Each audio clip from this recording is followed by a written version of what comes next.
محبوب رب المشرقين والمغربين مولى الكونين جد الحسنين أبي القاسم وعلى آل بيته الطيبين الطاهرين المعصومين المظلومين ولعنة الدائمة الباقية على أعدائهم أجمعين من الآن إلى قيام يوم الدين. أما بعد فقد قال إمامنا الباقر عليه الصلاة والسلام: من عرف فاطمة حق معرفتها فقد أدرك ليلة القدر. وإنما سميت فاطمة لأن الخلق ختموا عن معرفتها، وما تكاملت النبوة لنبي إلا أقر بفضلها ومحبتها. صلى الله محمد. آخرت ذرچ کے مختصر حمد اور 3 مرتبہ سورہ اخلاص کی طرف سیدہ عابدہ زہرا بنت سید افتخار حسین عیسیٰ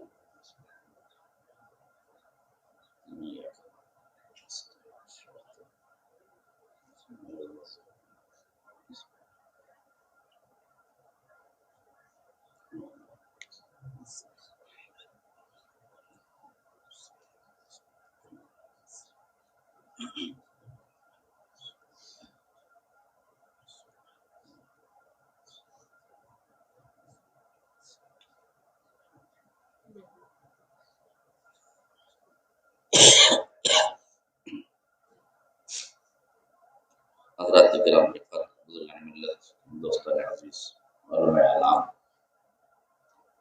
مجلس سال ثواب کی ہے، اور وہ بھی ایک مرحومہ عابدہ زہرا مومنہ کے سال ثواب کی مجلس ہے، اور یہ مہینہ بھی ہمارے فاطمیہ کے نام سے موسوم ہے۔ اسی مہینے میں شہزادی کی ولادت بھی ہے، اور بروایت یا ایک روایت کے اعتبار سے تاریخ شہادت بھی اس ماہ میں ہے، اور اس سلسلے میں آپ حضرات عزائے فاطمی بھی منعقد کر چکے ہیں، اور سلسلہ آپ کے دیار میں، آپ کے علاقوں میں بھی یہ سلسلہ جاری رہا ہے۔ غور فرمائیے، عزائے فاطمیہ ہی کے حوالے سے چند باتیں آپ کی خدمت میں عرض کر دی جائیں کہ پہلا سوال اور پہلا اعتراض یہ کیا گیا کہ جناب سیدہ کی تاریخ شہادت آپ حضرات کو نہیں معلوم، یعنی شیعوں کو تاریخ شہادت کا علم نہیں ہے کہ کس تاریخ میں سیدہ کی شہادت ہوئی ہے۔ آیا نبی رحمت کی شہادت کے 75 دن بعد یا 95 دن بعد؟ نہیں معلوم۔ دیکھیے، فرق اگر روایات میں ہوتا ہے تو لوگ پوچھتے ہیں کہ مولانا صاحب 1-2 دن کا فرق ہو سکتا ہے، چاند یا 29 کا ہوگا یا 30 کا ہوگا، 20 کا اور 30 کا چاند تو نہیں ہوگا، 10 کا اور 30 کا چاند تو نہیں ہوگا، 10-20 دن کا فرق تو نہیں ہوگا۔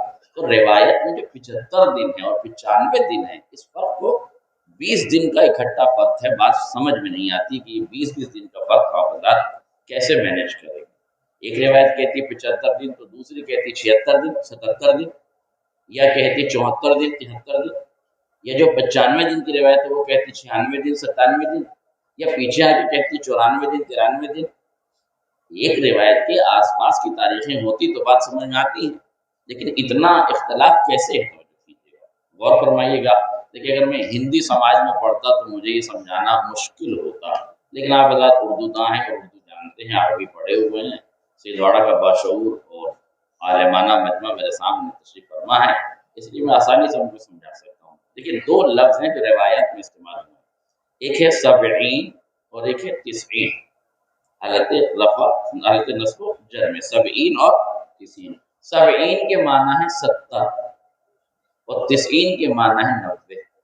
روایت یہ کہ 75، خمس کی مضاف ہوا ہے 70 کی طرف سے، حالت نصب و جر میں 570 یعنی 75 دن، 570 75 دن، 590 یعنی 95 دن۔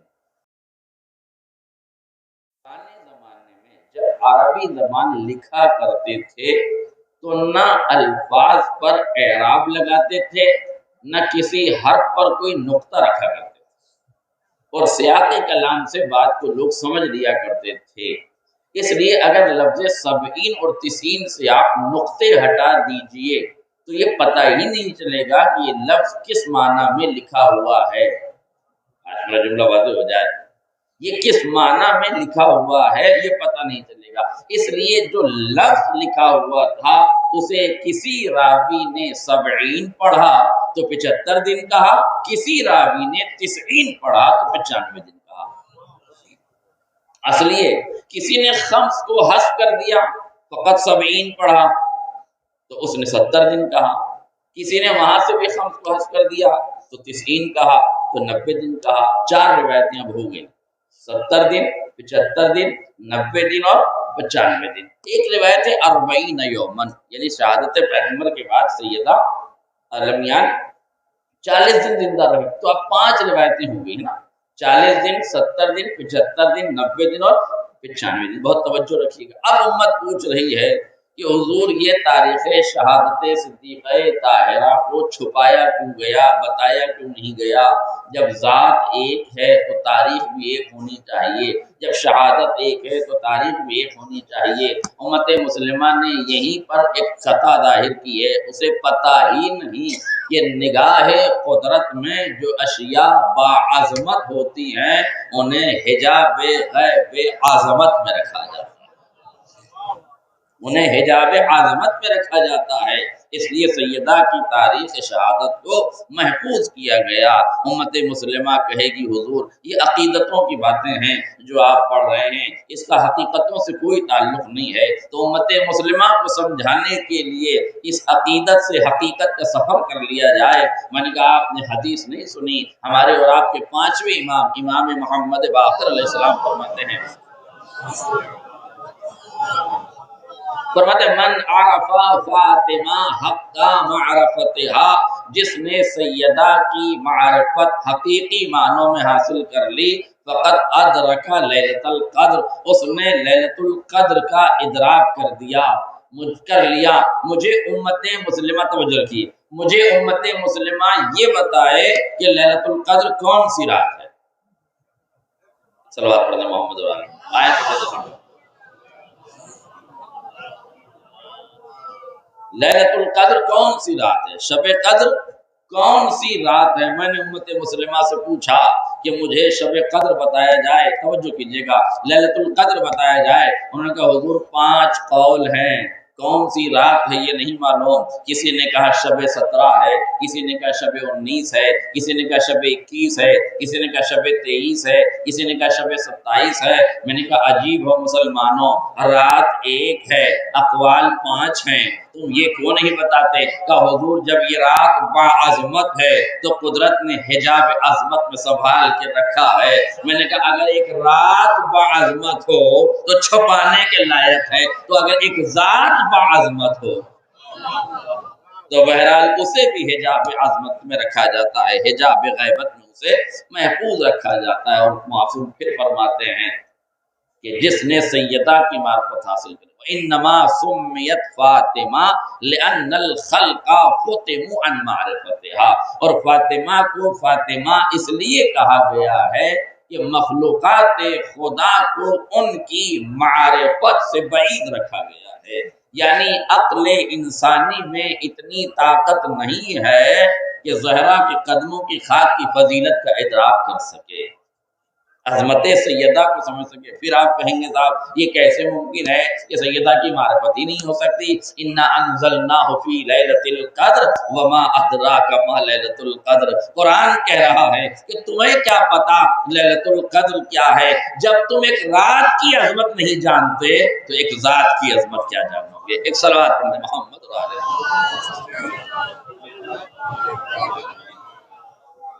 پھر معصوم فرماتے ہیں ما تکاملت النبوۃ للنبی حتی اقر بفضلها ومحبتها، کسی بھی نبی کی نبوت مکمل نہیں ہو سکتی جب تک کہ وہ سیدہ کی فضیلت اور محبت کا اقرار نہ کر لے۔ توجہ کیجیے گا، کسی بھی نبی کا، میں نہیں کہہ رہا ہوں، پاشیوان فرما رہے ہیں، کسی بھی نبی کی نبوت اس وقت تک مکمل نہیں ہو سکتی ما تکاملت النبوۃ لنبی الا حتی اقر بفضلها و محبتها۔ مجھے بتائیں جب نبیوں کی نبوتیں فضل کے اقرار کے بغیر، محبت فاطمہ کے بغیر جب نبیوں کی نبوت مکمل نہیں ہوتی تو خلیفہ کی خلافت کیسے مکمل ہو سکتی ہے؟ ایک سلوات پڑھ دیں محمد۔ پھر ماتمی حدیث پر وہ صدیقۃ الکبریٰ وعلی معرفتها دارت القرون الاولی، اور یہی سیدہ ہیں جنہیں صدیق کبریٰ کہا گیا، صدیقہ کبریٰ کہا گیا ہے، خالی صدیقہ نہیں کہا گیا بلکہ صدیقہ کبریٰ کا ہوا، یا صدیقۃ الکبریٰ، اور یہ کون ہے؟ صدیقہ کبریٰ ہے۔ پروردگار اگر معصوم صرف صدیقہ کہہ دیتے تو بات ہو جاتی کہ نہیں، پیغمبر اسلام کے دو طرح کے رشتہ دار ہیں، کچھ الہی رشتہ دار ہیں، کچھ سماجی رشتہ دار ہیں۔ کچھ رشتہ داروں کو الوہیت نے بھیجا ہے، کچھ رشتہ داروں کو سماج نے اپنایا ہے، سماج کی وجہ سے اپنایا ہے۔ تو نبی کے جو نبوت کے رشتہ دار ہیں وہ بھی صدیق ہیں، جو حکومت کے رشتہ دار ہیں وہ بھی صدیق ہیں، بس رسالت جس کو صدیقہ کہے وہ فاطمہ ہے، ریاست جس کو صدیقہ کہے وہ کوئی اور ہے۔ ایک سلوات پڑھیں محمد وہی صدیقۃ الکبریٰ، سیدہ صدیقہ کبریٰ ہیں، وعلی معرفتها دارت القرون الاولی، اور انہی کی معرفت پر گردش لیل و نہار قائم و دائم ہے۔ توجہ کیجئے گا، انہی کی محبت پر گردش لیل و نہار قائم ہے۔ لہذا آپ جو عزائے فاطمیہ ابھی انجام دے کے بیٹھے ہیں، اسے آپ کو انجام دینا تھا، آپ نے انجام دیا، اور بہت اچھے انداز میں آپ نے انجام دیا، اور ایسے ہی دینا چاہیے تھا۔ اس لیے کہ یاد رکھیے گا، اس سلسلے میں ہمارے ایک بہت بڑے عالم گزرے ہیں جن کا نام ہے محمد تقی بہجت، عالم عرفان کہے جاتے ہیں، عالم علم انصاب کہے جاتے ہیں، اپنے دور کا بہترین فقیہ، بہترین مجتہد، بہترین عالم، اور ایک جملہ ہے صاحبان شعور تک پہنچ جائے تو میں سمجھوں گا محنت کامیاب ہو گئی۔ اس عالم اور عارف باللہ شخصیت کے بارے میں یہ کہا جاتا ہے، آواز نہیں آ رہی، ایک اور سوال پڑھنا محمد۔ آقا محمد تقی بہجت عارف باللہ ہیں، انصاف کے مالک ہیں، ان کے بارے میں یہ کہا جاتا ہے کہ ان کی آنکھوں میں علم کی چمک کا یہ عالم ہے کہ وہ چہروں سے شجروں کا ادراک کر لیا کرتے ہیں۔ آج میرا جملہ واضح ہو جائے، چہروں سے شجروں کا ادراک کر لیا کرتے ہیں۔ اور ایک جملہ صاحبان شعور تشریف فرمائے، علماء اس کی تصدیق کریں گے اور میں ان سے تصدیق چاہتا ہوں، ایسا ویسا آدمی تو امامہ لے کے ان کے پاس جاتا ہی نہیں تھا، اس لیے کہ اس کی آنکھوں کی روشنی چہرے کو دیکھ کے بتا دیتی تھی کہ یہ سیاہی کا مستحق ہے یا سفیدی کا مستحق ہے۔ ایک سلوات پڑھ دے محمد علیہ۔ ایسے عارف باللہ نے ایک جملہ کہا عزائے فاطمیہ کے حوالے سے، وہ فرماتے ہیں کہ اگر ہم عزائے حسینی کی طرح عزائے فاطمیہ کو مناتے رہتے، کیونکہ ہم نے تاخیر کی، 15-20 سال پہلے اس پیمانے پر عزائے فاطمیہ نہیں ہوتی تھی جو اس زمانے میں ہو رہی ہیں، تو انہوں نے اعتراض کیا، انہوں نے اپنا یہ خدشہ جتایا کہ اگر ہم عزائے حسینی کی طرح یعنی محرم کی طرح عزائے فاطمیہ کو بھی مناتے تو آج جس طرح پوری دنیا میں باب معرفت حسین کھلا ہوا ہے، پوری دنیا میں ہر دھرم، ہر مذہب، ہر ملت کا انسان حسین کی ذات سے ایک حد تک آشنا ہے، اگر ہم نے عزائے حسینی کو بھی ایسے منایا ہے، عزائے فاطمیہ کو بھی ایسے منایا ہوتا تو لوگ باب فاطمہ سے معرفت بھی آپ کو حاصل ہو جاتی اور لوگ سیدہ کو بھی جان جاتے۔ توجہ کیجیے گا، مگر ہم نے تاخیر کی، چلیے ہم نے تاخیر کی ہے، اب اس کا ثمرہ کیا ہوگا، اس کا اثر کیا ہوگا، میں آپ کو بتانا چاہتا ہوں۔ یعنی بالکل صحیح بات ہے، اگر ہم عزائے فاطمیہ کو ایک صلوات پڑھنا محمد،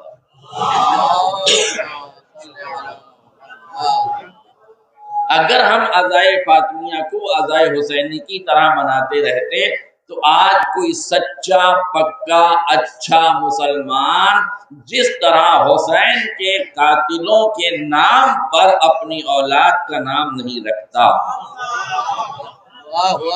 ویسے ہی سیدہ کے قاتلوں کے نام پر کوئی اپنا نام نہ رکھتا۔ تو تاخیر تو ہو گئی، اب تو لوگوں نے نام رکھ دیا ہے، نسلوں نے نام رکھ دیا ہے۔ مولانا اب کیا ہوگا؟ ہم وظیفے کے ذمہ دار ہیں، نتیجے کے ذمہ دار نہیں ہیں۔ ہمارا کام ہے اپنے فریضے پر عمل کرنا، چونکہ فریضہ ہمارے ہاتھوں میں ہے، نتیجہ خدا کے ہاتھوں میں۔ ہمیں فریضے پر عمل کرنا ہے، نتیجے کی ہمیں فکر نہیں کرنا ہے۔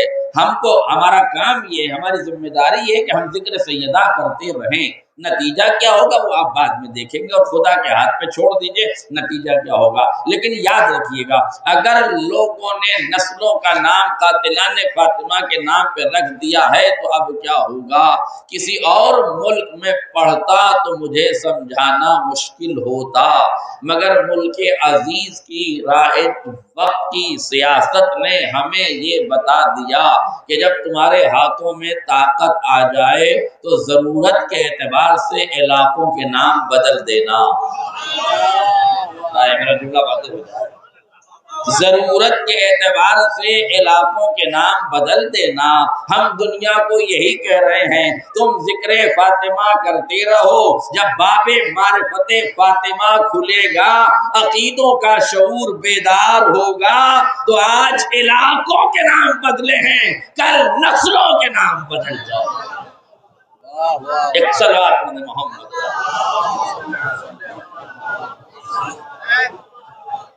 کل نسلوں کے نام بدل جائیں گے۔ آپ اپنی ذمہ داری پر عمل کریں، آپ اپنے وظیفے پر عمل کریں۔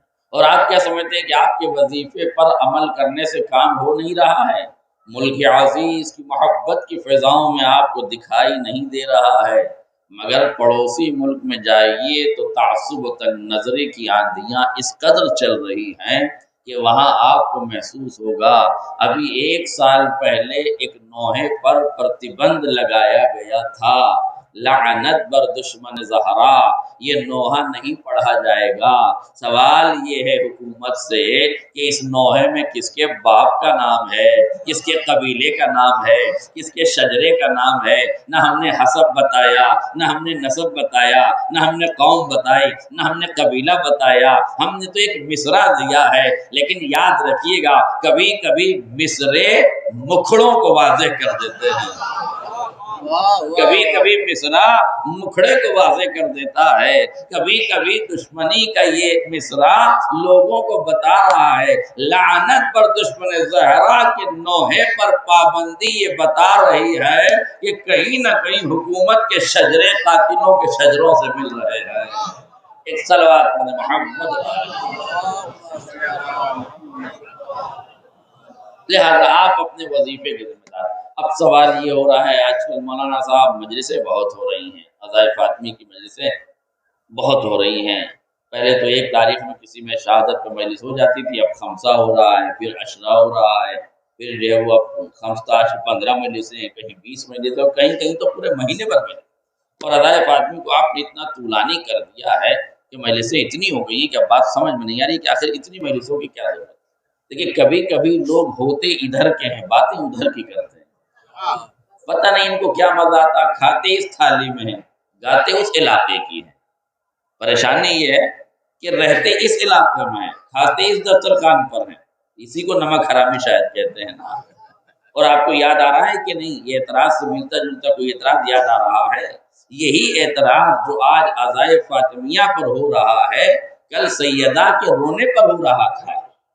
اور مدینے کے لوگ آ کے کہتے تھے کہ یا علی سیدہ سے کہیے یا رات کو رویا کریں یا دن کو رویا کریں۔ یہ جملہ یاد رکھیے گا، پورا مدینہ آ کے نہیں کہتا تھا، وشیش سمودائے کے لوگ آ کے کہتے تھے۔ سید واڑے میں تو جملہ محسوس ہونا چاہیے۔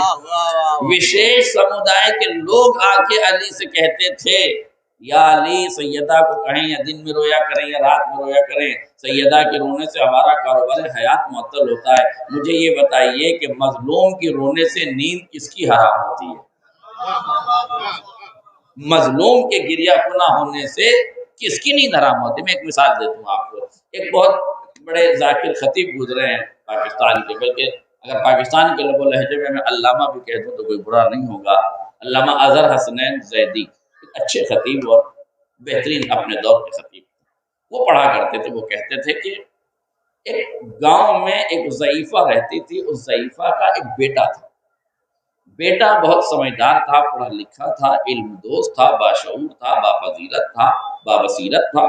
اس نے یہ چاہا کہ گاؤں کی جہالت کی تاریکی کو اپنے وجود علم سے چھانٹ دے، محنت کرے، کوشش کرے کہ لوگوں کو علم دے دے، لوگوں کو نالج دے دے اور اس کو معلومات کا خزانہ دے دے. مگر ظاہر ہے آپ جانتے ہیں کہ گاؤں میں جاہل چودھریوں کی چودراہٹ کبھی علم کی شمع کو جلنے نہیں دیتی. یاد رکھیے گا، ابو جہل کی نسلوں کا تعلق جس سے ہوتا ہے انہیں باب مدرسۃ العلم سے دشمنی کرنا لازمی ہے. انہیں علم کے دروازے برے لگتے ہیں، یاد رکھیے گا. اور علم کے دروازے انہی کو برے لگتے ہیں جنہوں نے کبھی علم کی عین دیکھی ہی نہیں ہے. انہیں کیا پتا کہ یونیورسٹی کیا ہوتی ہے، کالج کیا ہوتے ہیں، اسکول کیا ہوتے ہیں، مدارس کیا ہوتے ہیں. جنہوں نے کبھی علم کی بھاشا کو سیکھا نہیں، سمجھا نہیں، انہیں کیا پتا کہ علم کسے کہتے ہیں. لہذا بڑھیا کے بیٹے نے علم کی جتنی کوششیں کی، گاؤں کے دہشت گردوں نے، آتنکوادیوں نے، گنڈوں نے اس کو روکنا چاہا. جب اس کے شمع علم کو نہ روک سکے تو اس کی شمع حیات گل کر دی گئی، اس کا قتل کر دیا گیا، بہیمانہ قتل کر دیا گیا. جب قتل ہو گیا تو بڑھیا نے اپنے بیٹے کے لیے رپورٹ درج کرانے کے لیے پولیس کے پاس گئی، پرشاسن کے پاس گئی. مگر جہاں دولتوں کے تلوے چاٹنے کی عادت ہو جائے وہاں شرافتوں کے جنازے خود بخود نکل جاتے ہیں. غریب کی کون سنتا ہے؟ لہذا پولیس جب رشوت کا بازار گرم کر چکی ہے تو ایک ماں کی مامتا کی آواز نے اس کے دلوں کو ٹھوکا نہیں دیا. نتیجہ یہ ہوا کہ پولیس نے رپورٹ درج نہیں کی. اب گنڈوں کے خلاف کون رپورٹ درج کرتا؟ دہشت گردوں کے خلاف کون مقدمہ لکھتا؟ لہذا نتیجہ یہ ہوا کہ جب اس کو پتہ چلا کہ نہیں لکھا گیا، عدالت میں فیصلہ نہیں آیا. نتیجہ یہ ہوا کہ جب ضعیفہ چاروں طرف سے مایوس ہو گئی تو حکمت کے چراغ روشن کیے. اس نے روزانہ ایک چوراہے کا انتخاب کیا. چوراہے پر روزانہ بیٹھتی تھی اور بیٹھ کے 10 منٹ کا وقت لیتی تھی. 10 منٹ بیٹھتی تھی، 5 منٹ اپنے بیٹے کے فضائل پڑھتی تھی اور 5 منٹ اپنے بیٹے کے مصائب پڑھتی تھی. 5 منٹ بتاتی تھی کہ میرا بیٹا علم دوست تھا، ایسا تھا، ویسا تھا. اور 5 منٹ وہ بتاتی تھی کہ ظالموں نے، قاتلوں نے، دہشت گردوں نے، آتنکوادیوں نے اسے بےایمانہ طور سے قتل کر دیا. 15-20 دن تک یہ سلسلہ چلتا رہا. 15-20 دن کے بعد قاتلوں کے دل میں کھجلی ہونے لگی، ان کے دل میں دھڑکا ہونے لگا. انہوں نے گاؤں کے پنچوں کو جمع کیا اور پنچوں سے کہا کہ اس بڑھیا کا اس چوراہے پر رونا بند کیا جائے. پنچ بھی کچھ سمجھدار تھے، کبھی کبھی ہو ہی جاتے ہیں سمجھدار. اچھے لوگوں کو پنچ بنا دیجئے تو سمجھدار ہو جاتے تھے. سمجھدار تھے. انہوں نے کہا بھائی تم نے اس کے بیٹے کو قتل کر دیا، پولیس نے رپورٹ درج نہیں کی، عدالت میں مقدمہ نہیں گیا. اب یہ بیچاری رو رہی ہے، غریب، آنکھیں اس کی، آنسو اس کا، خون اس کا، جگر اس کا، وقت اس کا، سب کچھ اس کی، طاقت اس کی، قوت اس کی، رو یہ رہی ہے، آنکھیں اس کی. تمہیں کیا پرابلم ہے؟ توجہ سے سنیے گا. تمہیں کیا پرابلم ہے؟ تمہیں کیا پریشانی ہے؟ اس کے ذکر سے، اس کے مصائب پڑھنے سے، اس کے فضائل پڑھنے سے. اب غور سے سنیے گا. انہوں نے کہا حضور پریشانی یہ ہے کہ یہ بڑھیا چوراہے پر بیٹھتی ہے. ہمارے بچے جب اسکول سے گھر آتے ہیں تو اپنی اماں سے ہمارے سامنے کہتے ہیں اماں ایک ضعیفہ ہے جو چوراہے پہ بیٹھ کے رو رہی تھی، اس کے بیٹے کو ظالموں نے قتل کر دیا، اس کے بیٹے کو قاتلوں نے قتل کر دیا. خدا ان ظالموں پہ لعنت کرے، خدا ان قاتلوں پہ لعنت کرے، خدا ان غاصبوں پہ لعنت کرے، خدا ان ظالموں پہ لعنت کرے. ہمارے بچے ہمارے ہی گھر میں اپنی ہی اماں کے سامنے قاتلوں پہ لعنت کر رہے ہیں، غاصبوں پہ لعنت کر رہے ہیں. اب سمجھ میں آیا وشیش طبقہ جا کے علی سے کیوں کہتا تھا یا علی فاطمہ کو روکیے. کبھی قربت رسول پہ روتی روتی ہیں، کبھی مدار رسول پہ روتی ہیں، کبھی فاطمہ یہاں روتی ہیں، کبھی وہاں روتی ہیں۔ ہمارے بچے جب فاطمہ کو روتا دیکھ کے گھر آتے ہیں تو اپنی اماں سے کہتے ہیں اماں رسول کی بیٹی پہ ستم کس نے کیا، اماں رسول کی بیٹی کو کس نے رلا دیا، اماں رسول کی بیٹی کو کس نے اذیت دی؟ خدا قاتلوں پہ لعنت کرے، خدا قاسموں پہ لعنت کرے، انہیں روکو ورنہ لعنتیں ہماری نسلوں میں سرایت کر۔ ایک صلوات محمد اگر سیدہ کرو نا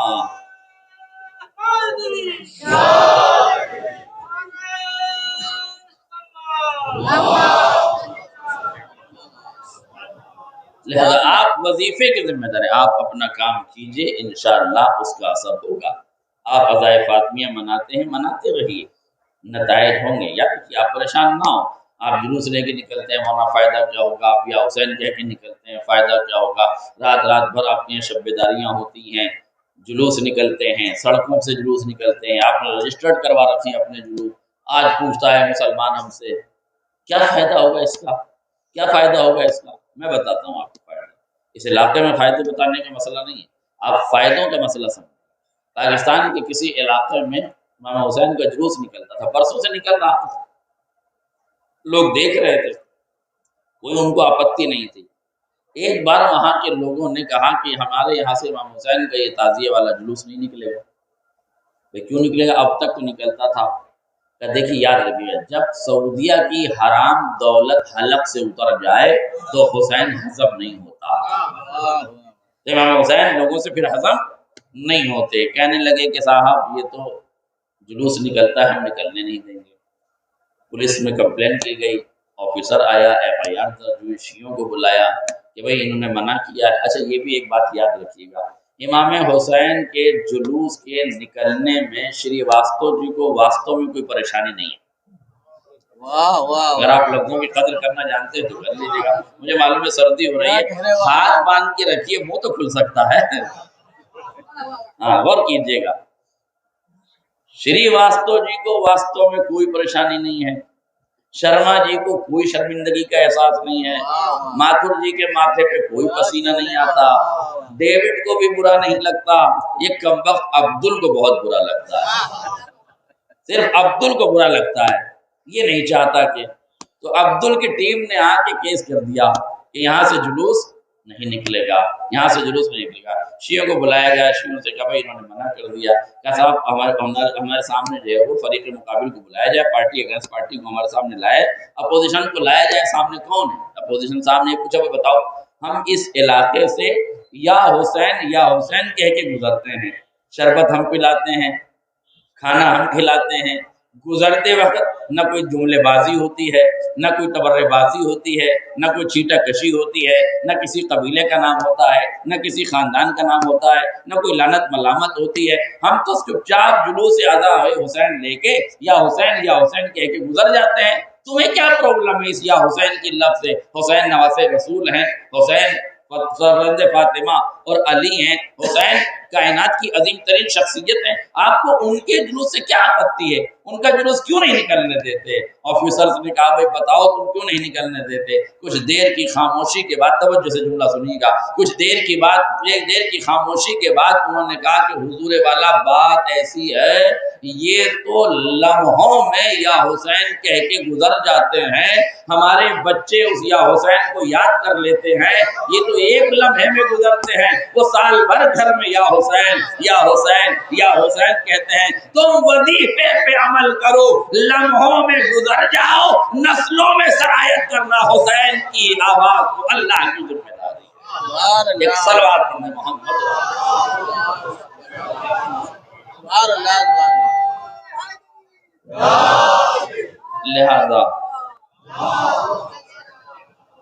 لہذا آپ اپنے وظیفے پر عمل کریں، جو ذکر سیدہ آپ پر لازم کیا گیا ہے، عقیدتوں نے جسے واجب جانا ہے، آپ اس پر ذکر پر عمل کریں۔ اور یاد رکھیے گا، میرے تو برا نہ مانیے گا تو میں ایک جملہ کہتا ہوں، یہ 10-15 سال سے تو عزائے فاطمی ہو رہی ہے نا، تو ذرا آپ اپنے حالات پر بھی تو غور کریں کہ 20 سال پہلے آپ کی حالت کیا تھی؟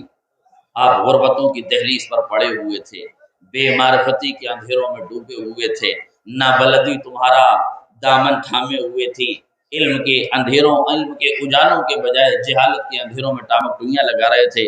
نہ تمہارا کوئی سیاسی وقار تھا، نہ سماجی وقار تھا، نہ دولتوں کا انبار تھا، نہ معرفت کے چراغ تھے۔ اگر اس 15-20 سال کے عرصے میں تمہاری معرفت کے چراغ روشن ہو گئے ہیں، تمہارے علاقوں میں علم کی آبادیاں پھیلنے لگی ہیں، تمہارے علاقوں میں دولت دکھائی دینے لگی ہے، تو یہ غلط فہمی نہ پیدا ہو کہ یہ دولت ہمارے بازوؤں کی کمائی ہوئی طاقت سے حاصل کی گئی ہے۔ یہ دولت تمہارے بازوؤں کی کمائی نہیں ہے، جناب سیدہ کا عطیہ ہے جو تمہیں دیا ہے، ان مجلسوں کا صدقہ ہے جو تمہیں مل رہا ہے۔ وہ نمک حرام ہے وہ لوگ کہ جو ذکر عزائے مظلوم اور ذکر عزائے فاطمہ کا صدقہ کھا رہے ہیں اور انہیں احساس بھی نہیں ہو رہا ہے۔ ایسی اگر قوم بے حس ہو جائے اور ذکر فاطمہ پہ اعتراض کرنے لگے تو یاد رکھیے کہ ایسی قوم کی دنیا اور آخرت اور عاقبت دونوں خراب ہو جاتی ہے۔ اس لیے لب و لہجے پہ کنٹرول رکھیے، اپنے لفظوں کی مریادہ کا خیال رکھیے، آل محمد کے خلاف کوئی لفظ استعمال نہ کیجیے۔ اگر رہبر معظم نے فرمایا، توجہ کیا، میں موضوع سے متصل ہوا، وہ فرماتے ہیں کہ میں 3 دن کی عزائے فاطمیہ کی شرکت سے اپنے پورے ملک ایران کا سال بھر کا رزق حاصل کر لیتا ہوں۔ آپ نے غور نہیں کیا، 3 دن کی عزائے فاطمی سے میں سال بھر کا پورے ملک ایران کا رزق لے لیتا ہوں۔ سوال ہے اہل علم بیٹھے ہوئے، مولانا ذکر فاطمہ سے رزق کا کیا تعلق ہے؟ یہ رزق کیسے مل جاتا ہے؟ آپ نے غور نہیں کیا۔ حدیث کا ترجمہ میں پھر کر دوں، من عرف فاطمہ حق معرفتها فقد ادرک لیلۃ القدر، جس نے فاطمہ کی معرفت حاصل کر لی اس نے لیلۃ القدر کا ادراک کر لیا۔ اب بتاؤ لیلۃ القدر کون سی رات ہے؟ اس رات کی خصوصیت یہ ہے کہ اس رات میں تقدیریں بنتی ہیں۔ اس رات کا حکم یہ ہے کہ اس رات میں سال بھر کی روزی لکھی جاتی ہے، سال بھر کا رزق لکھا جاتا ہے۔ تو جب ایک رات کی عظمت سے سال بھر کا رزق لکھا جا سکتا ہے تو ایک ذات کے ذکر کی برکت سے 3 دن میں پورے ملک ایران کا رزق کیوں نہیں حاصل کیا جا سکتا؟ اس میں کیا پریشانی ہے؟ رات میں تبدیل بن سکتی ہے، ذات کی دہلیز پہ سر جھکانے سے تبدیل نہیں بن سکتی۔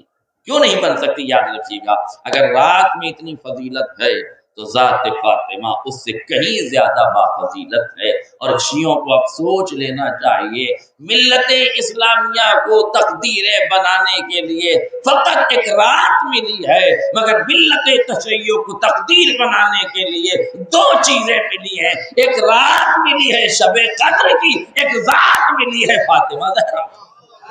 یہ تمہاری خوش نصیبی ہے کہ ذکر فاطمہ کے ذریعے سے تم تقدیریں بنا سکتے ہو، تم اپنے رزق میں کشادگی پیدا کر سکتے ہو، اور ان ذکر سے سال بھر کا رزق اپنے نامہ اعمال میں، اپنی تقدیر میں لکھوا سکتے ہو۔ بس شرط یہ ہے کہ خلوص نیت کے ساتھ ان ذکر میں آنا چاہیے، اس ذکر میں شرکت کرنا چاہیے۔ لیجیے، میں نے صرف روایت پڑھی ہے، آیت بھی پڑھ دوں تاکہ بات بالکل واضح ہو جائے۔ حسبنا کتاب اللہ والے بھی عظمت فاطمہ کو سمجھ لیں اور بات بالکل واضح ہو جائے۔ قرآن کہتا ہے کلما دخل علیہا زکریا المحراب، جب بھی کبھی جناب زکریا اس محراب عبادت میں داخل ہوتے ہیں جہاں جناب مریم اللہ کی حمد و ثنا کر رہی، جب اس میں داخل ہوتے ہیں وجدا عندہا رزقا، تو جناب زکریا جناب مریم کے پاس رزق پاتے ہیں۔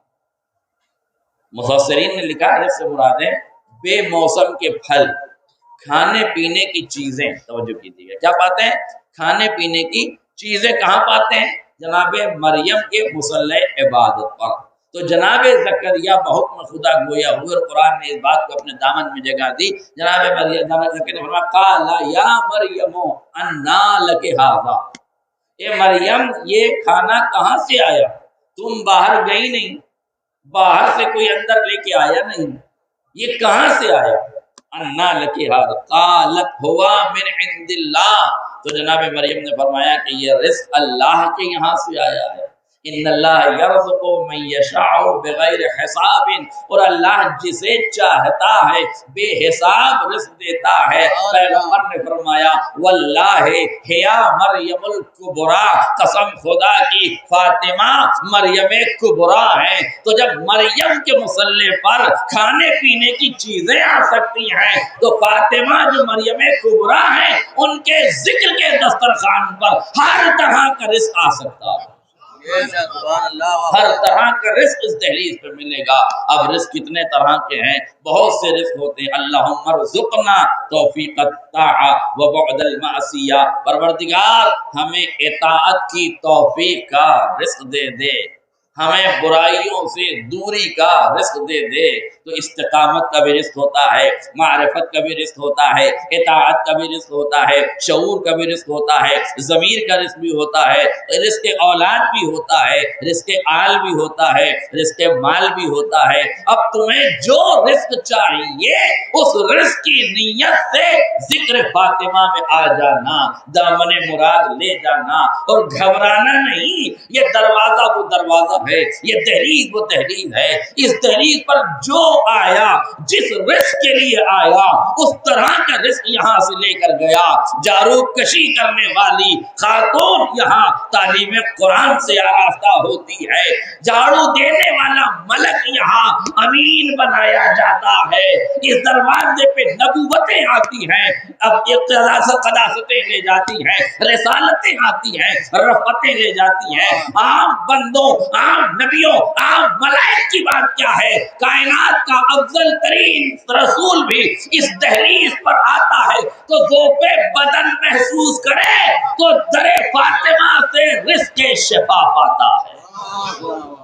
اگر نبی بھی ذوق بدن محسوس کرے تو ردائے فاطمہ سے رزق فاطمہ رزق شفا پاتا ہے۔ اگر رسول اس دروازے پر رزق شفا پاتے ہیں تو امتی ضرور اس دروازے پر رزق شفاعت پائیں گے۔ آپ کو اگر رزق کی تلاش ہے ہر قسم کا رزق یہاں مل جائے گا۔ میں ایک رزق اور آپ کو بتاتا ہوں، رزق سکون، جس کی تلاش میں آج کائنات کا ہر بشر ہے۔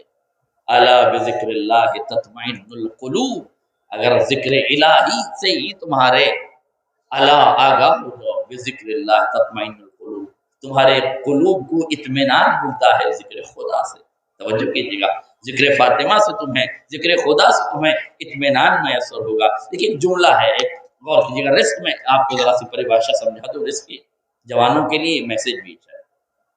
میں نے ایک سوشل میڈیا پر ایک تصویر دیکھی تھی، تصویر یہ تھی کہ ایک بہت بڑا مگرمچھ ہے، اس مگرمچھ کی دہن میں ایک چڑیا بیٹھی، اور یہ چڑیا مگرمچھ کے دانتوں کو کچھ رہی، ٹھیک ہے، مگرمچھ کے منہ میں چڑیا ہے اور چڑیا دانتوں کو کچھ رہی ہے۔ میں نے ہاتھوں کو جوڑ کے کہا، میں نے کہا پروردگار اس چڑیا کو خطرے کے دہانے پہ کیوں بٹھا دیا، اس کو رزق لینے کے لیے یہاں کیوں، اگر بھولے سے اس نے منہ بند کر لیا تو جو لقمہ حیات لینے آئی تھی وہ لقمہ اجل نہ بن جائے۔ غور کیجیے گا جملے پر، لقمہ اجل نہ بن جائے، کہ اس کی ہمت کہاں ہے منہ بند کرنے کی۔ ہمارے نظام کا تقاضا یہ ہے، اسے رزق سکون چاہیے، اسے رزق بطون چاہیے، نہیں توجہ کی، اسے جسم کا رزق چاہیے، اسے سکون کا رزق چاہیے۔ اگر اس کے دانتوں کو نہ کھرچا گیا تو اسے سکون نہیں ملے گا۔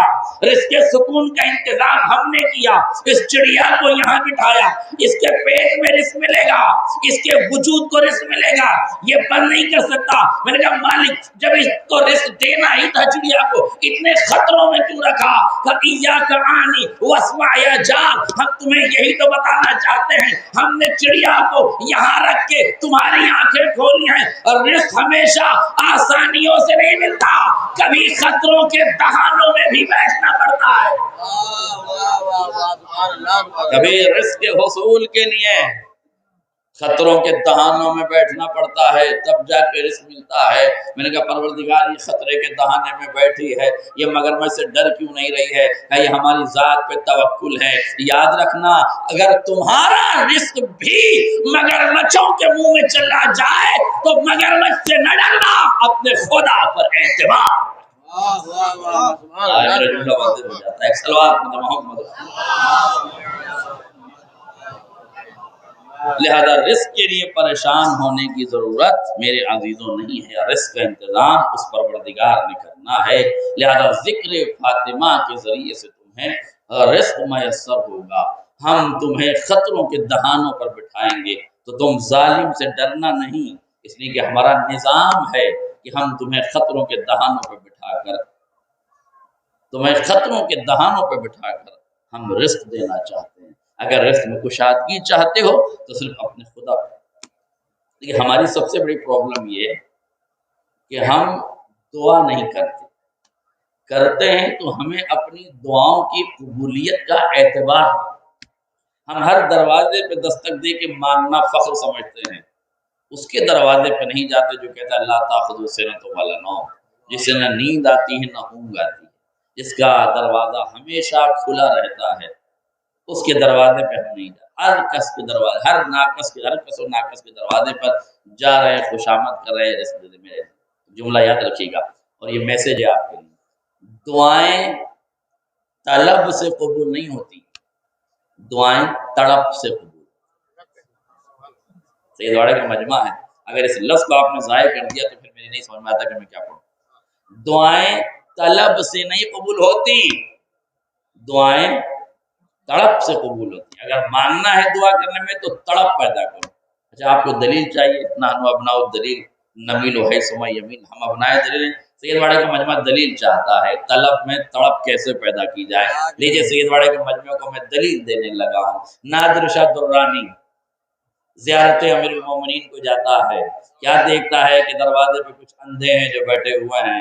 نادر شاہ درانی اندھوں سے مخاطب ہوا، عجیب روشنیوں کے شہنشاہ کی دہلیز پر بیٹھے ہو، اپنے وجود میں اندھیرا کیے ہوئے ہو. تم نے شہنشاہ سے مانگا کیوں نہیں؟ تمہیں روشنی اب تک ملی کیوں نہیں؟ انہوں نے کہا ہم نے بہت مانگا، ہماری دعا قبول نہیں ہوئی. شاید اس نے کہا ہو تم نے طلب کیا تھا. دعائیں طلب سے نہیں ملتی، دعائیں تڑپ سے ملتی ہیں. میں جا رہا ہوں زیارت کرنے، زیارت کر کے واپس آؤں گا. میرے جانے سے آنے تک کے وقت میں اپنی طلب کو تڑپ سے بدل دو، ورنہ روشنیوں کے شہنشاہ کے دروازے پر اندھیروں کا کوئی کام نہیں ہے. میں سر و تن میں جدائی کر دوں گا. جس کی آنکھوں میں اندھیرا رہا وہ باب علم پہ بیٹھنے کے لائق نہیں رہے گا. بس میں جا رہا ہوں، طلب کے ساتھ تڑپ پیدا کرو. وہ کہتا ہے ابھی زیارت کو گیا تھا، آیا تو دیکھا سارے نابینا بینا ہو گئے. کہ اب کیا ہوا؟ ہم طلب کر رہے تھے، آج زندگی کے خوف نے تڑپا دیا. آج موت کے خوف نے تڑپا دیا، زندگی کے شوق نے تڑپ پیدا کر دی. تو جب تمہارے وجود میں تڑپ پیدا ہو جائے تو تم کامیاب ہو جاؤ گے.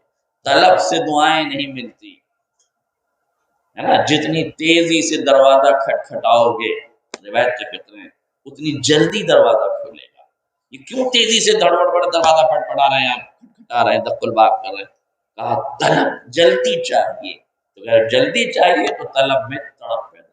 ہمارا معاملہ بالکل الٹا ہے. ایک مسجد کے سامنے ایک شراب خانہ کھل گیا. ایک نالائق آدمی نے شراب خانہ کھول دیا مسجد کے سامنے. مسجد کے مومنین پریشان، امام پریشان. مسجد کے سامنے شراب خانہ، ظاہر ہے پریشانی تو ہوگی. نمازیوں نے روزانہ دعائیں شروع کر دی، مصلی پہ عبادت بچھا دیا. یا اللہ اس کا شراب خانہ بھسم ہو جائے، اس کا شراب خانہ جل جائے، اس کا شراب خانہ غارت ہو جائے. روز اہل ایمان مسجد میں بیٹھ کے کبھی امام دعا کرتا تھا، مامومین آمین کہتے تھے، کبھی مامومین دعا کرتے تھے، امام آمین. ایک دن دعا قبول ہی ہو گئی، ایک شارٹ سرکٹ ہوا اور شراب خانے میں آگ لگ گئی. شراب خانہ جل کے خاکستہ ہو گیا. لیکن میں نے ایک جملہ کہا تھا کہ شراب خانے کا مالک کون تھا؟ نالائق تھا. تو نالائق آدمی اتنی جلدی پیچھا چھوڑتا ہے. اس نالائق آدمی نے کیا کیا کہ کورٹ میں مقدمہ کر دیا نمازیوں کے خلاف کہ ان نمازیوں کی دعا کی وجہ سے میرا شراب خانہ جل گیا، شراب خانے کا معاوضہ مجھے ان سے لینا ہے. مقدمہ درج ہو گیا، عدالت میں کورٹ میں بلایا گیا. کٹ گھرے میں دونوں کو کھڑا کیا گیا. ایک طرف نمازی کھڑے ہیں بعنوان کثرت، ایک طرف شرابی کھڑا ہوا ہے بعنوان وحدت. ایک شرابی ہے نہ جانے کتنے نمازی ہیں.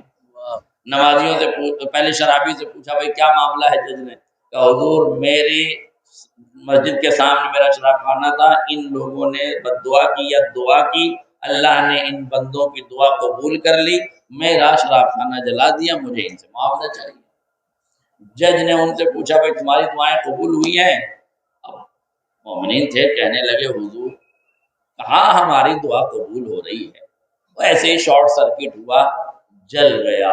توجہ کیجیے گا، جج نے یہ کہہ کے قلم توڑ دیا پروردگار اس مقدمے کا فیصلہ میں کیسے کروں؟ ایک شرابی ہے جسے دعا کی قبولیت کا یقین ہے، نمازیوں کی کثرت ہے پر اپنی ہی دعاؤں پر اعتبار. تو جس سماج کو اپنی ہی دعاؤں پر اعتبار نہ ہو، آپ بتائیے اس قوم سے کیا کہا جائے گا؟ آپ وظیفے پہ عمل کیجئے. مولا فرماتے ہیں کونا للظالم خصما وللمظلوم عونا. اے حسن و حسین میرے لاڈلوں، تو یہ بھی ایاک عنی واسمع یجار ہے کہ ہم کہہ رہے ہیں امام حسن اور امام حسین سے مولا، مگر مخاطب پوری کائنات. کونا للظالم خصما، خبردار یاد رکھنا ہمیشہ، کونا تسنیہ کا صیغہ ہے، ہمیشہ ظالم کے دشمن بن کے رہنا، وللمظلوم عونا، اور مظلوم کے حامی بن کے رہنا. یاد رکھنا پہلی بات تو مولا نے بتایا ہے کہ ظالم کے دشمن بن کے رہنا. دوسرا ہمیں یہ شرف حاصل ہے ہم جس پوتر دھرتی پر جنمے ہیں اس پوتر دھرتی نے کبھی ظالم کو قبول نہیں کیا ہے. کاش میرا جملہ واضح ہو جائے. اس دھرتی کے سپوتوں نے ہمیشہ ظالموں سے ٹکرایا اور ظالموں کا خاتمہ کیا. اگر ظالم 10 سروں والا بھی آ گیا تو یہاں سادھارن سے دکھنے والے آدمی نے اس کی نیا ڈبو دی. اس کا مطلب ہے اس دھرتی پہ تو ظلم برداشت نہیں کیا جا سکتا. اس ہندوستان کی پوتر دھرتی پر ظالم کا ساتھ برداشت نہیں کیا جا سکتا. اب جس علاقے میں راون راجیہ ہو رہا ہے اس کی بربادی کے لیے تو آپ کو دعا کرنی پڑے گی. اب مجھے بتاؤ جو اس وقت اسرائیل کر رہا ہے وہ راون راجیہ ہے کہ نہیں؟ تو کون ہے اس پوتر دھرتی کا سپوت جو راون راج کا سہارا بنے گا؟ اور اگر بنے گا تو پھر اپنی کتابوں کا کیا کرے گا، اپنے دھارمک اصولوں کا کیا کرے گا؟ اس لیے میرے عزیزوں آپ کی ذمہ داری ہے، آپ کا وظیفہ ہے مظلوم کے لیے دعا کریں اور ظالم کی نابودی کے لیے دعا کریں.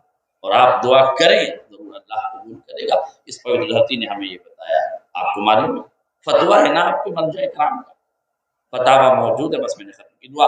آپ کے مراجع کرام کا یہ فتویٰ موجود ہے کہ آپ حضرات اسرائیل اور امریکہ کی بنی ہوئی چیزوں کو نہ خریدیں، بائیکاٹ کریں، ظالم کی بنی ہوئی چیزیں نہ خریدیں. یہ فتویٰ دیا گیا اور دینے کے بعد لکھا گیا، توجہ کیجیے، اور لکھ کر اس فتوے کو امام حسین کے روزے کی دیوار پر آویزہ کیا گیا، ٹانگ دیا گیا، لٹکا دیا گیا. سوال یہ ہے کہ آپ نے فتویٰ دیا تھا، میڈیا کے مادھیم سے فتویٰ ہم تک پہنچ گیا تھا، ہم نے عمل کر لیا تھا. اس فتوے کو پرنٹ کروا کے اس فتوے کو چسپاں کروانے کی ضرورت کیا تھی؟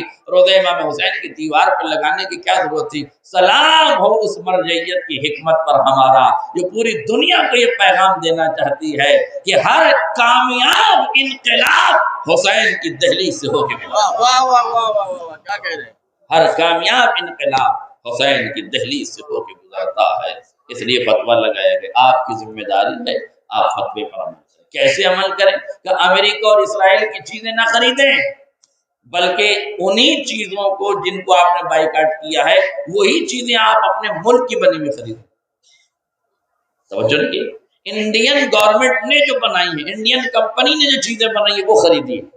کیوں؟ کہ اس سے دو باتیں سامنے آئیں گی. حب الوطن نصف الایمان کا صحیح تصور لوگوں کو پتہ چلے گا. یہ ملک جو قرضے میں گلے گلے تک ڈبو دیا گیا ہے اس کا اکنومیکل پاور ڈیولپ ہوگا آپ کے ذریعے سے. اندھوں کو پتہ تو چلے گا کہ ملک لوٹ کون رہا ہے اور ملک کو پائیداری تک کون لے گا، استقامت تک کون لے گا. لہذا آپ نے اس ملک کی بنی ہوئی چیزوں کو خریدنا ہے، انہیں استعمال کرنا ہے تاکہ آپ کا ملک ترقی کرے، آپ کا ملک آگے بڑھے. یہ آپ کی ذمہ داری. اب آپ کہیں گے مولانا صاحب اگر ہم نے 2 روپے کا ہیڈ اینڈ شولڈر اسرائیل کا نہ خریدا تو کیا ہو جائے گا؟ کیا آگ لگ جائے گی اس کے اکنومیکل پاور میں؟ کیا اس کا دولت کا جہاز ڈوب جائے گا؟ کیا وہ ختم ہو جائے گا؟ نہیں لیتے ہم 2 روپے کا چڑیا، کیا فرق پڑے گا 2 روپے میں ہمارے؟ پھر ایک جملہ میں دوہراؤں، آپ وظیفے کے ذمہ دار ہیں، آپ نتیجے کے ذمہ دار نہیں ہیں۔ آپ نے اپنا کام کرنا ہے، اگر آپ نے اپنا کام کرنا ہے تو اس کو محسوس کیجیے۔ اگر ہمارے نوجوان دوست موبائل پر گیم کھیلنے کے علاوہ کچھ اپڈیٹ بھی ہیں، خبریں بھی سنتے ہیں، تو انہیں اس جملے میں بڑا لطف آئے گا جو میں سنانے جا رہا ہوں۔ میں جھوٹی خبروں کی بات نہیں کر رہا ہوں، ستیہ کی روش پہ چلنے والی خبروں کی بات کر رہا ہوں۔ ایسے سنیں گے، صلوات پڑھیں محمد علیہ۔ سچائی کی روش پہ چلنے والوں کو آپ سنیے تو آپ کو حقیقتوں کا جو سمجھ گیا انہیں میری طرف سے سبحان اللہ، جنہیں گھر جا کے سمجھ میں آئے وہ وہاں جا کے صلوات ضرور پڑھیں۔ ایک صلوات پڑھ دیں محمد علیہ۔ ان کو سنیے اور ان کو آپ محسوس کیجیے، اور اگر آپ اپڈیٹ ہیں تو اس جملے کا لطف لیجیے گا کہ ہمارے 1 روپے کے ہیڈ اینڈ شولڈر 2 روپے کے ہیڈ اینڈ شولڈر نہ خریدنے سے کیا فرق پڑے گا۔ توجہ کیجیے، نعرے نمرودی روشن کی گئی، کاسر الاسنام ابراہیم، توحید کا پرچمدار ابراہیم، توحید کے کلمے کو بلند کرنے والے حضرت ابراہیم صاحب شریعت نبی، خلیل خدا نبی، ان کو نمرود نے چاہا، ہزاروں ٹن لکڑیاں جلائی گئی، ہزاروں ٹن من آگ روشن کی گئی تاکہ ابراہیم کو اس میں جلایا جائے۔ ایک گرگٹ ہے، جانور ہے گرگٹ، جانتے ہیں کیا کرتا ہے؟ اس کا کام ہے رنگ بدلنا۔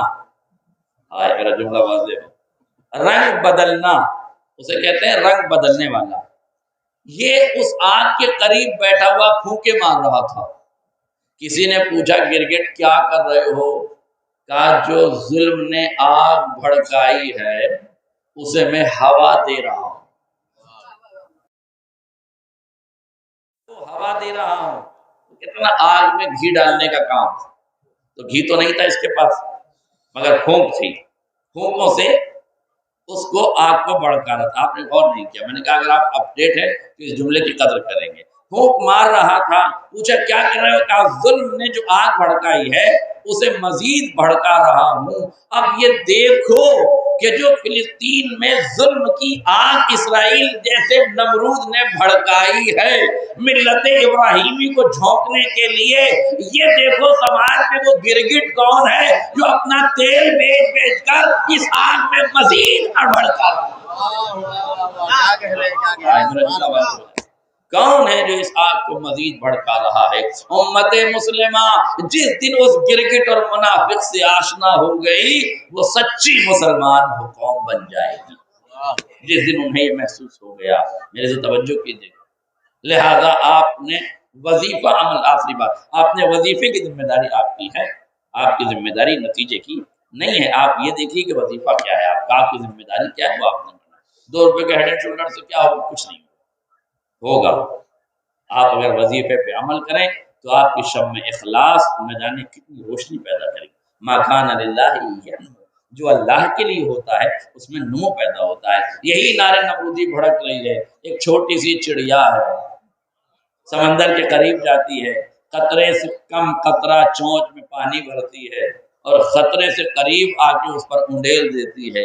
فرشتہ رحمت خدا نازل ہوا، یہ کیا کر رہی ہے؟ کہ آگ بجھا رہی ہے۔ علماء بیٹھے ایک جملہ کہنا چاہتا ہوں، معجزات فطرت کے تابع ہوتے ہیں، خارق العقل ہوتے ہیں مگر فطرتوں سے انسجام رکھتے ہیں۔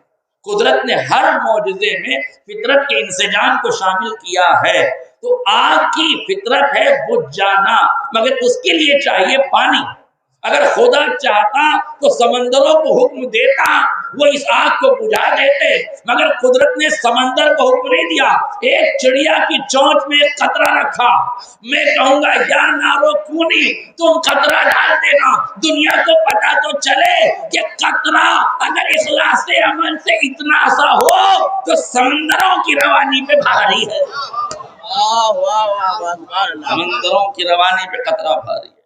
اگر ہم بجھانا چاہیں تو ایک قطرے سے پورے نعرے نمرودی کو بجھا دیں۔ اب آپ نے غور کیا، یہ تو اخلاص عمل کی بات میں نے کہی۔ فرشتہ رحمت خدا نازل ہوا، پوچھا چڑیا بتا کیا کر رہی ہے؟ توجہ، کیا کر رہی ہے؟ کہا میں آگ بجھا رہی ہوں۔ کیا تیرے قطرے سے کم قطرے سے یہ آگ بجھ جائے گی؟ اس نے کہا آپ جملہ سنیے، اس نے کہا آگ تو نہ بجھے گی مگر جب حساب اور کتاب روز محشر ہوگا، میں خدا کے سامنے پیش رہوں گی، وہ پوچھے گا تو آگ جلانے والوں میں تھی یا آگ بجھانے والوں میں؟ خدا کا شکر ہے میرا قطرے عمل مجھے ظالم کے ساتھ محشور نہیں کرے گا، مجھے مظلوم کے ساتھ محشور۔ آپ اپنے قطرے عمل کو روشن کیجئے، شمع اخلاص عمل قطرہ بھر کر کے دیکھیے، آپ اپنی ذمہ داریوں پر عمل کیجئے۔ آپ کو وظیفے کی ذمہ داری سونپی گئی ہے، آپ کو نتیجے کی ذمہ داری نہیں سونپی گئی ہے، اس لیے آپ جو کر سکتے ہیں وہ مظلوموں کے لیے کریں۔ بس بہت باتیں مجھے اس سلسلے میں کرنی تھی، لیکن اب دامن وقت میں گنجائش نہیں ہے، اور جلدی جلدی اپنی باتوں کو سمیٹ دی میں نے اور توجہ کی۔ جب سید حسن نصر اللہ نے پہلا حملہ اسرائیل پر کیا، کون حسن نصر اللہ؟ جب تکلم کی دہلیز پر قدم رکھ کے بولتا ہے تو ایسا لگتا ہے جیسے وقت کے بیسم کا غلام جرأتوں کا شاہکار بن گیا ہے۔ جب اپنی پوری قوت ارادی کے ساتھ خطابت کی منزلوں میں قدم رکھتا ہے تو ایسا لگتا ہے کہ وقت کے ابو ذر نے خلافت کے سینے پہ چھڑی رکھ دی ہے۔ جب وہ بولتا ہے قسم خدا کی تو کیفیت یہ ہے کہ غرب کے بھیڑیے بھی ڈرتے ہیں، عرب کی لومڑیاں بھی ڈرتی ہیں۔ جیسے ہی قوت گویائی کی منزل میں آتا ہے وہ صداقت کا آئینہ دار بن گیا ہے، اتنا سچا، اتنا سادے کہ اسرائیل کی انٹیلیجنس یہ کہتی ہے کہ حسن نصر اللہ نے کچھ کہہ دیا ہے۔ ایک بار حسن نصر اللہ نے انٹیلیجنس کو فون کر کے کہا کہ ہمارا راڈار تمہاری فضاؤں میں گردش کر رہا ہے، ہم تصویریں لے رہے ہیں، ہو سکے تو روک لو، روک سکو تو روک لو۔ آفیسر نے فوراً اپنے راڈار پہ دیکھنا شروع کیا کہ ادھر کا کوئی ڈرون آیا ہوا ہے، اپنے راڈار پہ تلاش کرو۔ بہت جب انہوں نے تلاش کیا، انہوں نے کہا حضور آپ کو بیوقوف بنایا گیا ہے، ادھر سے جھوٹ بولا گیا ہے۔ اب سنیے، اسرائیل کا ملٹری آفیسر، انٹیلیجنس کا سربراہ بوس یہ کہتا ہے کہ خبردار یہ نہ کہنا کہ وہ جھوٹ بولا ہے، یہ تمہاری مشینیں جھوٹی ہو سکتی ہیں، حسن نصر اللہ اتنا سچا ہے کہ اس کے لبوں سے نکلے ہوئے الفاظ خیانت نہیں کرتے، وہ صداقت کا آئینہ دار ہے، اس نے کہہ دیا ہے تو یقیناً ہوگا۔ انہوں نے فون کر کے کہا کہ کچھ تو نظر نہیں آتا، آپ کے بیان کی تصدیق میں کیسے کر دوں؟ کہا ابھی نظر آگا۔ لمحے بھر انہیں اپنے راڈار کی اسکرین پر کچھ ہلچل دکھائی دی، جو بیٹھے تھے انہوں نے کہا سچ کہا تھا اس نے۔ آفیسر نے کہا میں نے نہیں کہا تھا کہ حسن نصر اللہ سچا ہے؟ بھئی ڈرتی کیوں ہے عرب کی دنیا؟ جھوٹ کو ہمیشہ سچائی سے ڈر لگتا ہے، ظلم کو ہمیشہ عدالت کی دہلیز سے ڈر لگتا ہے۔ تو سید کا بس آخری جملہ سن لیجئے، سید یہ کہتے ہیں کہ جب میں نے پہلا آپریشن بھیجا ہے اور پہلا اٹیک کیا ہے تو پہلے اٹیک میں نے جو کوڈ ورڈ قرار دیا تھا اس کوڈ ورڈ کا نام ہے یا زہرا۔ سارے فوجیوں نے ایک بارگی یا زہرا کے کوڈ ورڈ کو یوز کیا اور حملہ کیا۔ پوچھ جملے سن لیجیے، بس ختم کر دیجیے۔ یا زہرا کا کوڈ ورڈ یوز کیا اور حملہ کیا، اور یہ اتنا شدید حملہ تھا کہ دشمن کے پیر اکھڑ گئے۔ میں نے ہاتھوں کو جوڑ کے پوچھا، اے صداقت کے شاہکار، اے خطابت کے عالی وقار عنوان، بس مجھے یہ تو بتا دے تیری خاک قدم سرمگی کے لائق، تیرے باب معرفت پہ جب عیسائی کو میں تیار، میرا رہبر شعور محمیز ہو جائے تو میں آپ کے تکلم سے لفظوں کے نکلے ہوئے لفظوں کو اپنے کاسے ادب میں سمیٹ کر امت کے لیے پیغام حقیقت بنا دو۔ سرکار اتنا بتا دیجئے، آپ نے نعرہ لگایا یا زہرا کا نعرہ، آپ یہ کہہ سکتے تھے یا رسول اللہ کا نعرہ لگانا، یا علی کا نعرہ لگانا، یا حسن کا نعرہ لگانا، یا حسین کا نعرہ لگانا، یا عباس کا نعرہ لگانا، یا قاسم کا نعرہ لگانا، یا علی اکبر کا نعرہ لگانا۔ سارے مردوں کے نعروں کو چھوڑ کر آپ نے یا زہرا کا نعرہ کیوں لگایا؟ کہ امت کو یہی تو بتانا ہے ساری شجاعتیں جس کے چادر شجاعت میں جمع ہو جائے اسے فاطمہ کہتے ہیں، اسے زہرا کہتے ہیں، اسے فاطمہ کہتے ہیں، اسے سیدہ کہتے ہیں، اسے لیلۃ القدر کہتے ہیں، اسے مریم کبریٰ کہتے ہیں، اسے بطول کہتے ہیں، اسے صدیقہ طاہرہ راضیہ مرضیہ کہتے ہیں، وہ عظیم ذات۔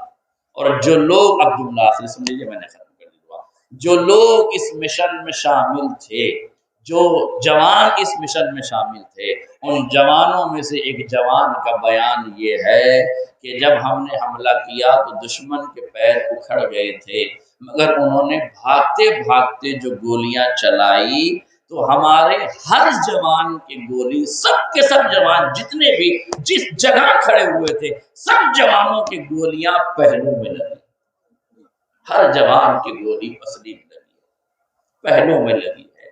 ہمیں نہیں سمجھ آ رہا تھا، ہاں زہرا کے کوڈ ورڈ سے ہمیں یہ تو سمجھ میں آ رہا تھا کہ یا زہرا ہم نے کہا تو شجاعتوں کی علامت تھی، مگر جب ہم پر حملہ ہوا تو ہمارے سب کے پسلیوں میں گولیاں لگی تھی، ہمارے یہ سمجھ میں نہیں آیا، مگر شاید وجہ یہ ہو کہ زہرا دنیا کو بتانا چاہتی تھی کہ جب پسلیوں پہ چوٹ لگتی ہے تو درد کس طرح سے اٹھتا ہے، جب پسلیاں ٹوٹ جاتی ہے تو درد و الم کا کیا منظر ہوتا ہے۔ ذرا غور کیجیے، ایک مرحومہ کی ایصال ثواب کی مجلس ہے، مسلسل سیدہ کے مصائب آپ سن رہے ہیں، مگر یہ بات یاد رکھیے گا، جناب سیدہ اس ذات کا نام ہے، عصمتوں نے جس ذات سے سب سے زیادہ محبت کی ہے نا، اس ذات کا نام فاطمہ ہے۔ ہر امام کو فاطمہ سے بے پناہ محبت رہی، جس امام کے سامنے سیدہ کا نام لیا گیا وہ امام زاروں کا دار رونے لگا۔ ایک راوی چھٹے آقا کی خدمت میں آیا، ہاتھوں کو جوڑ کے کہتا ہے مولا میرے گھر بیٹی پیدا ہوئی ہے، میں نے اس بیٹی کا، مولا نے فرمایا خدا مبارک کرے، کہتا ہے سمیتھا فاطمہ، مولا میں نے اس بیٹی کا نام فاطمہ رکھا ہے۔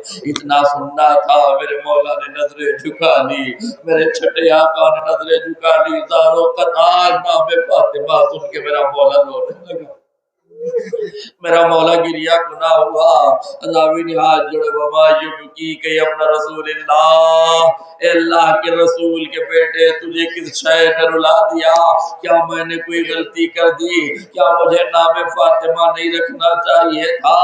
امام نے سر اٹھایا، راوی کہتا میں نے دیکھا امام کا پورا چہرہ سرخ ہو چکا تھا، چہرے پر آنسوؤں کا ایک سمندر تھا جو آنکھوں سے جاری تھا، میرا مولا گریا گنا تھا، روتے روتے میرے مولا نے ایک عجیب روایت فرمایا اگر تو نے اپنی بیٹی کا نام فاطمہ رکھ دیا ہے فلا تصبها، تو خبردار اسے برا بھلا نہ کہنا، ولا تلعنها، خبردار اس فاطمہ نام کی بیٹی کو کبھی جھڑکیاں نہ دینا، اور پھر میرا مولا فرماتے ولا تضربها، خبردار کبھی اس کے رخسارے پہ تماچے نہ لگانا، خبردار کبھی اس بیٹی کے رخسارے پر تماچے نہ لگانا۔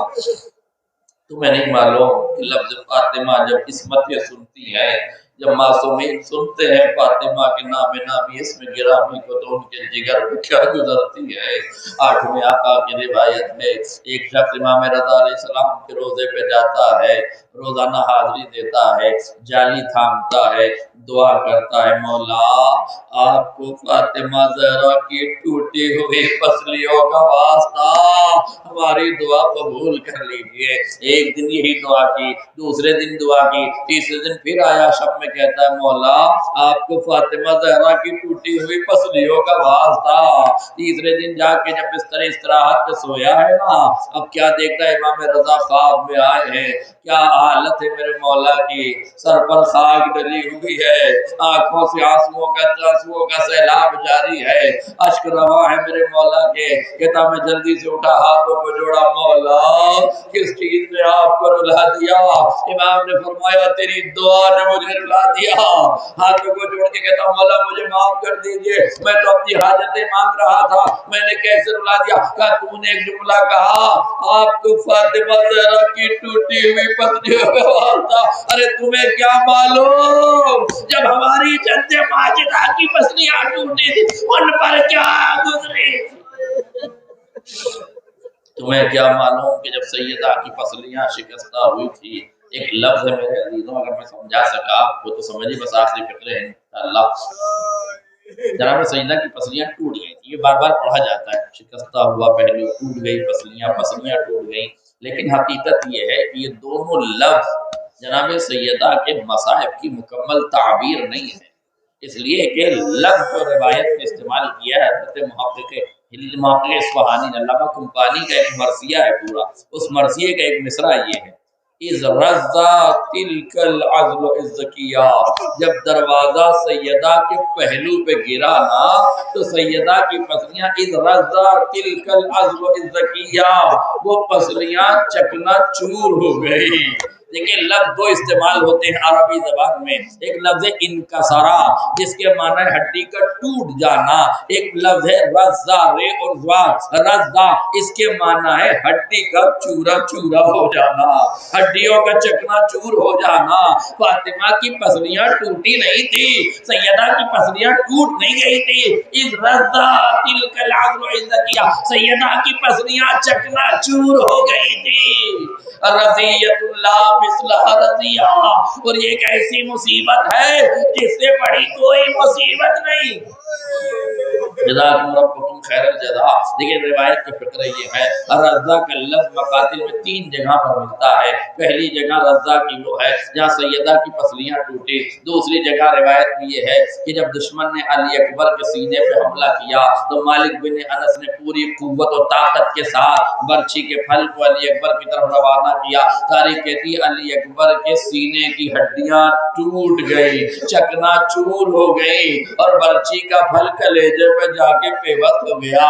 18 برس کی فاطمہ، 18 برس کی علی اکبر۔ اور تیسرا لفظ لکھا ہے مالک بن اسید کہتا ہے کہ جب ابن زیاد کے دربار میں پوچھا گیا تم نے حسین کا جنازہ کیسے پامال کیا، اس نے کہا ہم 10 بھاری بھرکم گھوڑے سوار تھے، گھوڑوں پہ سوار ہوئے، سارے جنازے ہٹا دیے گئے، بس تنہا حسین ابن علی کا جنازہ بچا، ہم نے اس پر گھوڑے دوڑائے۔ شیر کہنے والے نے کہا تو شیر میں کہہ کے بتا کیسے تم نے گھوڑے دوڑائے؟ وہ کہتا ہے نحنو رضضنا صدر الحسین بعد الظہر، پہلے ہم نے حسین کو سینے کے بل زمین پر لٹایا، حسین کی پشت پر گھوڑے دوڑانا شروع کیے، جب حسین کی پشت کی ہڈیاں ہم نے توڑ دی، قافلے کو روکا، حسین کے جنازے کو سیدھا کیا، اب سینے پر گھوڑ سینے کی ہڈیاں توڑنا شروع کیا۔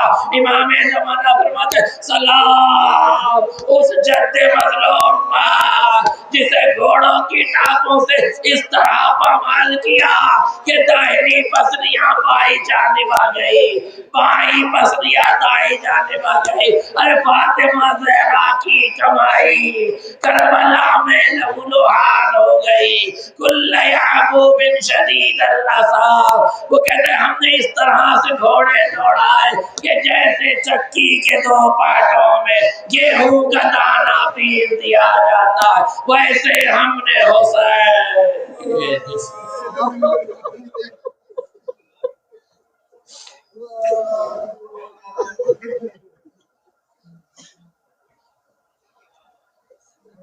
اِنَّ لِلَّهِ وَإِنَّا إِلَيْهِ رَاجِعُونَ بِذَنبِ قَضَائِهِ وَتَسْلِيمًا لِأَمْرِهِ وَسَيَعْلَمُ الَّذِينَ ظَلَمُوا أَيَّ مُنقَلَبٍ رَبَّنَا تَقَبَّلْ مِنَّا إِنَّكَ أَنْتَ السَّمِيعُ الْعَلِيمُ يا رب الحسین بحق الحسین عشق صدر الحسین بظہور الحجہ کریم مالک انہوں نے باری آواز پر رحمت ہے اسماعیل اس کا سواب مرحومہ کے نام اعمال میں درج کریم پروردگار مظلومین عالم کی حفاظت فرما، امریکہ اور اسرائیل جیسے ظالموں کو نصف نابود کریم پروردگار انصار اللہ حزب اللہ نصر اللہ کی امداد فرما، ان کی حفاظت فرما، مرجعیت عظمیٰ کی حفاظت فرما، ملک عزیز ہندوستان کی حفاظت فرما، ملک عزیز میں ظلم کرنے والے ظالمین کو نصف نابود فرما، ملک عزیز کی محبت کی فضا کو نفرت میں بدلنے والے نفرتیوں کو نصف نابود فرما، کریم پروردگار جنت البقیع میں عالی شان روضہ تعمیر فرما، جہاں جہاں شیعہ آل محمد ان کی جان مال عزت آبرو کی حفاظت فرما،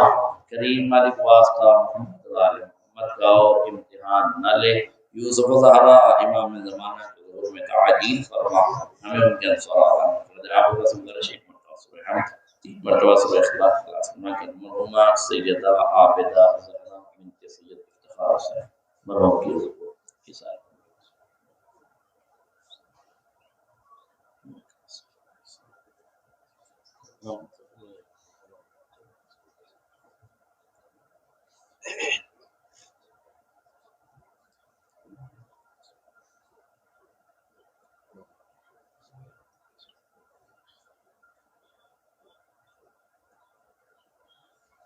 صلى